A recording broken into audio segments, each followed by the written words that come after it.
New Thought Media Network. We are a global broadcast network of positive music, media, and entertainment, inspiring humanity's evolution along the journey of enlightenment and creating a world of love, peace, empowerment, and prosperity for all. New Thought Media Network. Positively inspiring.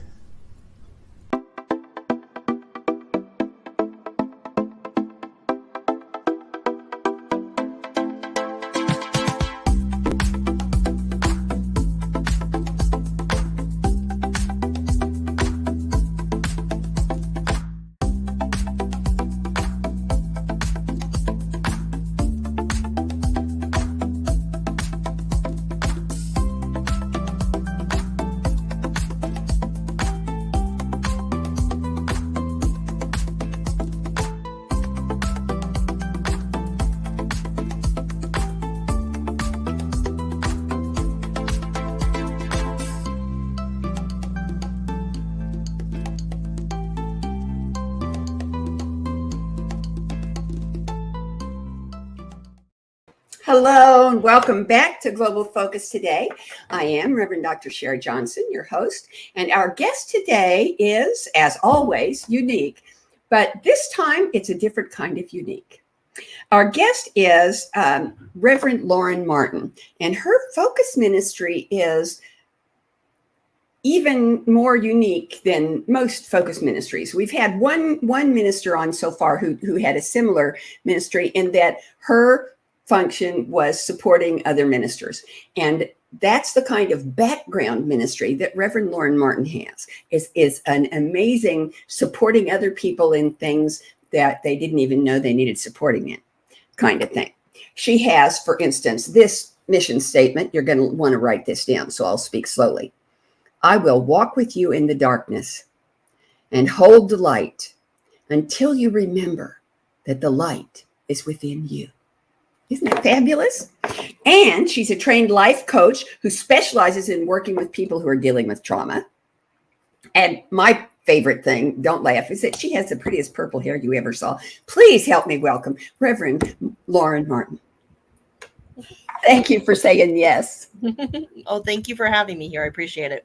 Oh, it's a delight. It's a delight. So explain to us what the Spiritual Living Circles is all about. What is that and how you got into it?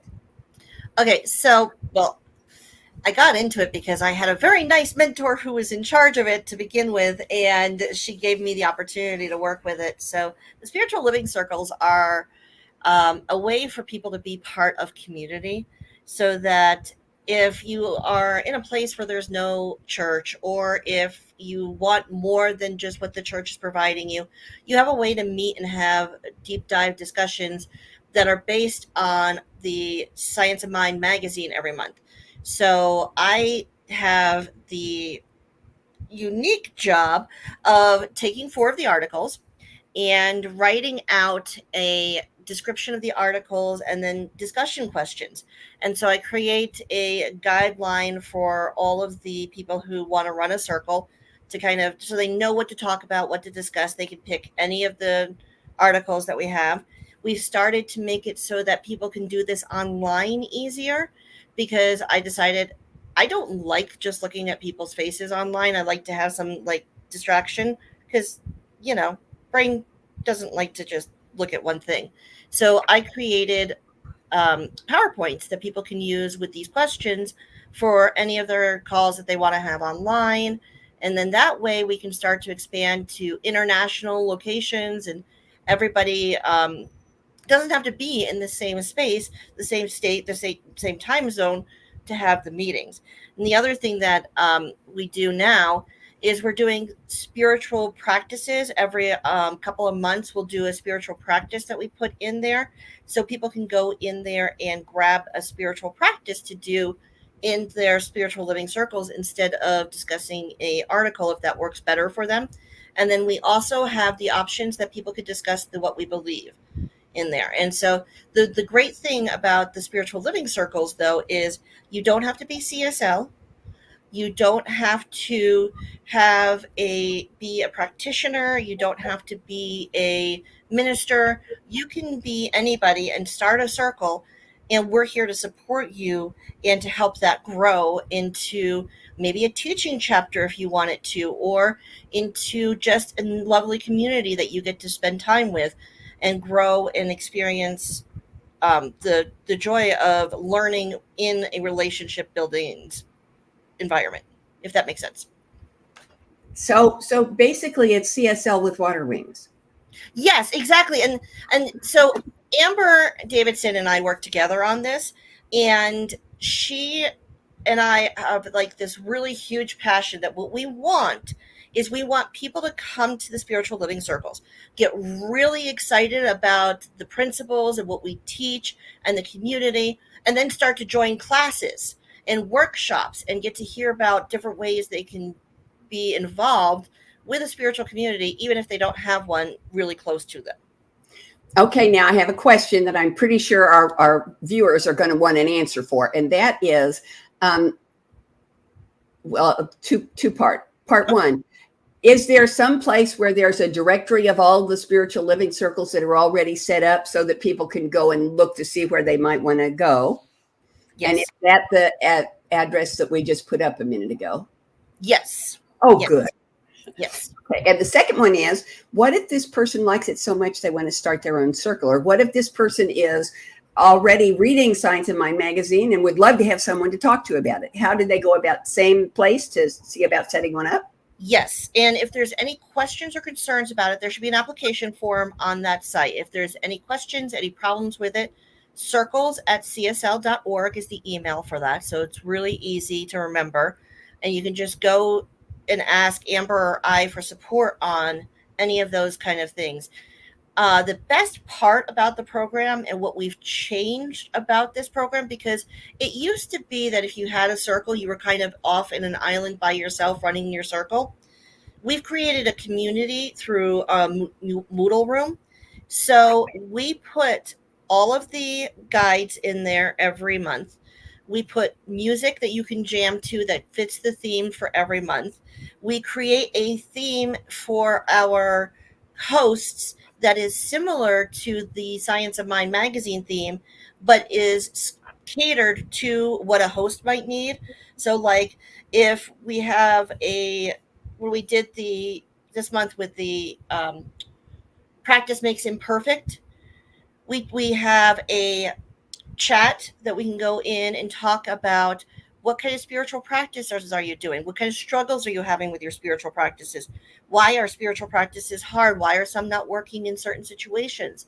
So we have a conversation so that everybody can communicate with that.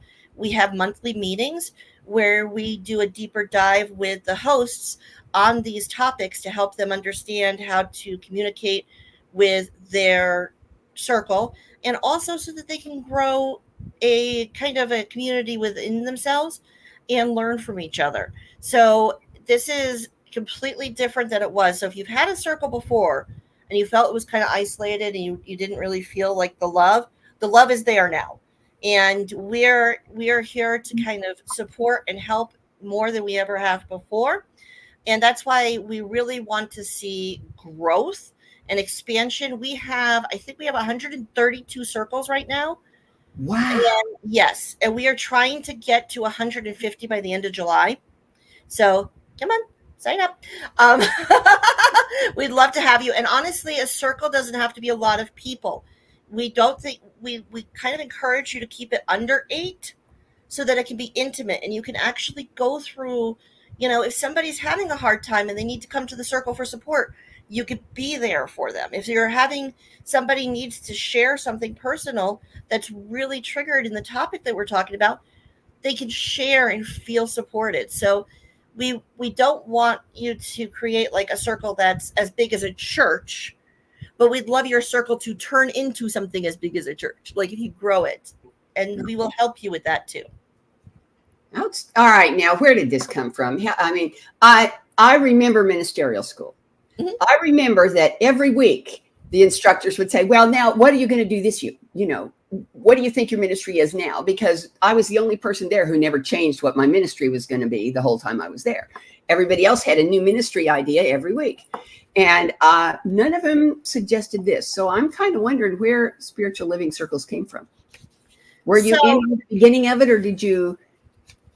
No, so they were originally started before I graduated. I did not know anything about spiritual living circles. They did not have the support to do the stuff that we're doing now. They had one person who was running it, and that was an add-on to her job, Amber. So this was like, okay, because these circles are free and everything we provide is free. So paying Amber to do a lot of work on this was not feasible for CSL. So my mentor happened to be in the head of education at the time, and she knew I was really passionate about education. That's one of my big passions. I love to create workshops. I love to do facilitating of workshops. I love to do facilitating of circles. I did a deeper dive circle, was part of my ministry when I first started, which was taking the spiritual living circles and going deeper. That fizzled away, and that let me to have space to do the spiritual living circles and to spend more time on that. And the whole purpose of this is, this is going to sound really stupid, but this is me putting my training wheels on, because I feel like I'm brand spanking new. I graduated, I think, about a year and a half ago now, maybe 2 years. So I'm still learning. And so I wanted something that could help me learn the skills that I will need in the future and give me the courage to be able to launch myself into something that I'm passionate about, that I could also be passionate about in the meantime. So education was huge on my list of things that I wanted to expand on. So this was perfect because it's a way to get a footstep into education without like having a degree in education, because I don't. Yeah. So this is like basically having your cake and eating it too. Yeah. And it allows me to have time to do some of the other things that I'm passionate about also. Well, and you know what? I know you're doing some other things like workshops and speaking. You have a guest speaking coming up pretty soon, don't you? Aren't you writing a book? Don't you have an article in the next issue of Science of Mind magazine? So Yes. Tell us about those things. So the article coming up in Science of Mind magazine is in the August edition, and it is We Need You, Healing from Domestic Violence. It is a kind of a sampler platter for the book that I'm working on. I am a survivor of domestic violence. I had a struggle with healing that. I still have some things that I need to work on, but it's a journey. That's the way it is. But this is a article that looks at how we can be a supportive and safe space for people who have been through it, who are going through it, who have any kind of experience with it. Because through the pandemic, the amount of domestic violence just skyrocketed to an unbelievable amount. And people don't know how to ask and how to be supportive. And we always talk about in CSL creating a safe space. And it's not really well defined. And it's not really easy to understand how to create a safe space for somebody, especially with something around domestic violence, because so many of us have experienced it. We get triggered. And then it becomes harder for us to be that safe space for another person. So I answered a few of the questions here of how it would be a little bit nicer to ask these questions. When I get the book done, the first part of the book is going to be my biography about what I went through, my story. And then the second half is going to be all the questions that you've wanted to ask somebody who survived domestic violence, but were afraid to ask or thought were rude, that I will answer to the best of my ability from my experience. And then I will give you examples of more conscious ways of asking the same thing, so that we are supporting people who've been there, because it's very hard to heal on your own, and it's very hard to not fall into the trap of the shame and the blame and the guilt. And this is something where I really want to let people know my journey so they can understand that you can move from shame and blame to responsibility and relieve a lot of that emotion around it, and that's how you could heal. And the whole idea is I really want to help people move through trauma to remembering who they are, because a lot of people who are traumatized, who've been through abuse, they forget who they are. That's how they stay so long. And so if we can remember who we are and become our authentic joy filled selves, because joy is a natural state. A lot of us, wonder about that, but that's one of our natural states of being, is joy. And if we can get back to being who we are meant to be and remembering that, we can heal. Okay, now you and I have met before because we were both on the Global Heart of Peace Initiative. Yes. And you still are. Yes. I've moved on because I'm juggling a chainsaw, bowling ball, and raw egg a lot of the time. And, when you grow out of one thing into the next thing, you got to let go of the first thing. And so talk about what Global Heart of Peace is for you and what you're doing there right now. Somehow, in God's mysterious ways, I am the chair of Global Heart of Peace. And so we are shifting and changing everything about us. So we are in a rebirth state of mind right now. We are definitely looking for members. So if you want, just email me. I will be happy to have you know when we meet and what we're doing.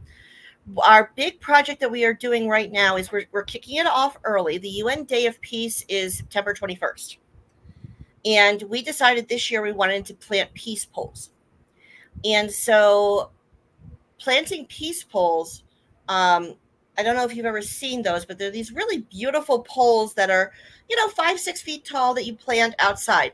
And I realized that not all of us have an outdoors where we could put that, and not all of us have the money to buy a peace pole, because they're not cheap if you buy one pre-made. So I got us a lovely little Facebook page that we have right there. And we are going to be posting things along the way in the next few months up until the day of the UN Day of Peace. And we want people to contribute videos of you celebrating with your peace pole, videos of planting the peace pole, any kind of videos of creating a peace pole. I will be doing a few myself.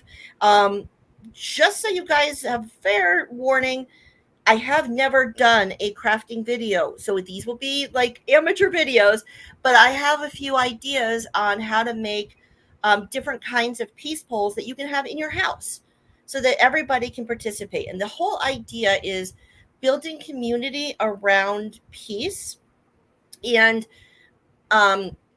with the peace poles, the other thing that I want to do, especially with the showing the crafting on how to make this, is like maybe you bring this to your community center at church. Maybe you bring this to the kids at the youth center and have them do it in their day camp, things like that. So there'll be 3 videos that I know I'm doing. I'm going to be doing one that's a nice wood pole, one that's beaded, and then one that I get the supplies from Dollar Tree, so that you have a budget one for everybody who is dealing with reality right now, so that we can have everybody participate in peace. And the reason I specifically got involved with Global Heart of Peace is I need peace in my head. Like, for me, it wasn't necessarily about the global peace as much as the starting within peace and the remembering that, a lot of us have a war that's going on in our minds at all times, and we're battling our own little inner demons. And if we can find a way to get everybody to get along in our heads, then we can create a space for other people to practice doing that too and help others do that. And that's how you can spread peace. Spreading peace by trying to do something outside of yourself doesn't work. But if you can try to find the peace within you and then help other people also find that peace within them, then we are making a change in this world. So I wanted to be part of the change and helping people realize that it doesn't matter what you've been through, who you are, what kind of spicy brain you might have, because I got a little bit of a spicy brain. So you can still find peace. And there's different ways of doing it and different ways of feeling it. And my whole hope is that I can get the committee to buy into making peace more active. And that's part of what the peace poll is about. Is I don't want peace to only be meditation and being by yourself and being quiet, because peace and quiet may sound the same, but for some of us, peace is dancing into really loud music and screaming at the top of our lungs. That's me. Some of us, peace is, just being by a river and enjoying the environment and nature. So whatever peace means to you, that's what the world needs. Now, the only peace polls that I have seen, and I've seen 3 of them in 3 different states of the Union, were wooden poles that had either 4 or 5 sides. And on each side, written vertically, was the word peace in a different language. Yes, correct. And I have, if you want it, I have a file that has peace in like 32 languages. I would love that. Thank you. I'd be happy to share that file with you. In fact, I made a video out of it, and it's on my website. It's called The Languages of Peace on Earth. Beautiful. And I love the idea of making peace poles that you can have in your house. And I love the idea that of the Dollar Tree. That just makes my whole self giggle, because there's so much that you want to do, and you think everything has to cost an arm and a leg. So I'm really pleased that you're finding ways for people to start, A, within, because there isn't any peace outside unless there's peace within, and B, with what you have where you are. Yes. You can start with what you have where you are. I just love that idea, and that just makes my heart sing. Thank you. Yes. So there are 5 questions that I ask all my guests. Okay. And I'm going to ask them now. The first one is the one the guests like best. And that is there anything that you want our viewers to know about you, about Global Heart of Peace, about spiritual circles, about anything at all that I haven't asked you about?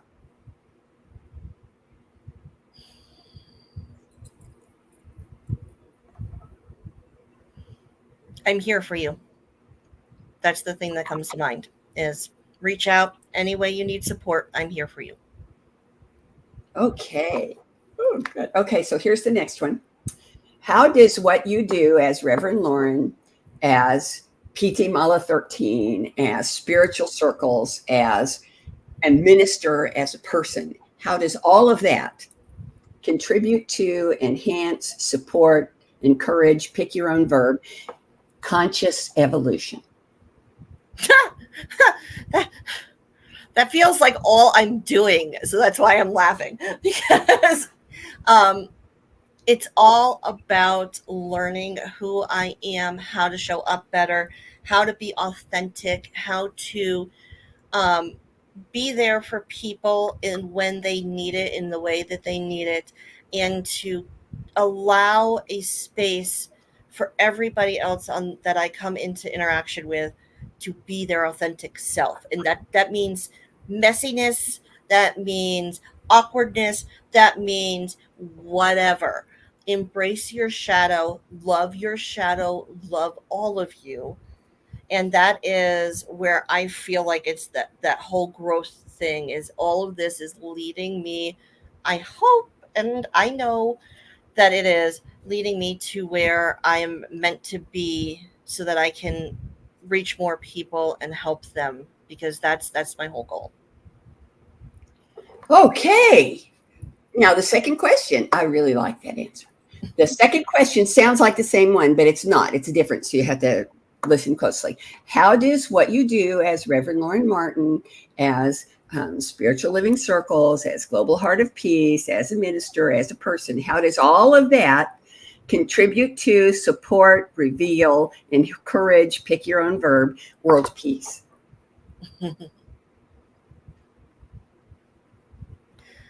it gives me a platform for it, and it allows me to show up as it even when I don't feel it. So it gives me a place to be elevated and to really tap into spirit and the truth and to know that I am on the path I'm supposed to be on. So, and that is a peaceful path. That is a path where everybody is seen for who they are and loved 100% as they are, no matter what flavor, color, anything they show up as. Okay, I'll take an order of that. Here's the next question. And you need to close your eyes for this one because you have to use your imagination. Okay. We are presuming that everything goes exactly the way you want it to go. Every little detail, every event, every encounter, every relationship, every single aspect of your life and your ministry goes exactly the way you want it to go. 10 years from now, what does Reverend Lauren Martin and her ministry look like? So I am traveling all over the world with my workshops. I have really amazing speaking engagements where I have huge crowds, and I have that special person who is in the wings waiting for me and encouraging me and supporting me. Um, when I have visualized this before, I see myself in a lovely velvet cloak because, that's me. So like I have this whole dress image in my mind, and it's velvet and it's got all kinds of beautiful trim on it. And that's how I present my talks about being yourself. And I just really feel into that. And I am working with people through trauma. I am coaching. I am helping people heal, remember who they are, and I am teaching. So that is where I see myself. And every place that I travel to, I also see myself staying and get to know the environment a little bit. So like I want my life to be very travel focused so I can go and learn new cultures and see new people and help people everywhere realize how much knowing who you are heals. All right. I like that. Now, the last question I usually ask is, will you come back? But it happens that you are on my pinch hitter team. I already have you booked for January 28th of next year. Oh, well, okay. So I'll see you then. Okay. Thank you so much for being here today. It was wonderful having you, and you gave a great talk. And I want everybody to know that our visitor next week is Reverend Dr. Bobby Kaiser, personal friend of mine. He is a hoot and a half. You're going to love him. So don't miss it. In the meantime, have a great week. Have a great, wonderful, and know that I love you. Bye-bye. Amazing, amazing. You will do amazing things. Amazing, amazing. You will do amazing things. On behalf of everyone at New Thought Media Network, thank you for being a member of our virtual family. Your financial contributions help share the New Thought message with people from around the world. Please visit and contribute at www.ntmedia.org/donate. New Thought Media Network, come be you. And please like, share, and subscribe. Until next